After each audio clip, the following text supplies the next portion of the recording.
videu jsem se propadat. Možná tady se nebudu propadat. To je jasný, že se tady nebudu propadat.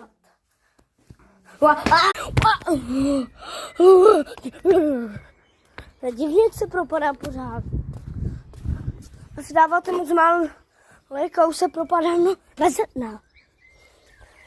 Proč dát to vyhýbat tomu černému? A co se stane, když šlápnu? Hej, jak to? Já jsem se nějak teleportl. To je hustě. Zkusíme to znova. Co? Jo, letíme se ptáčkově. Jdeme tam znova. Znova.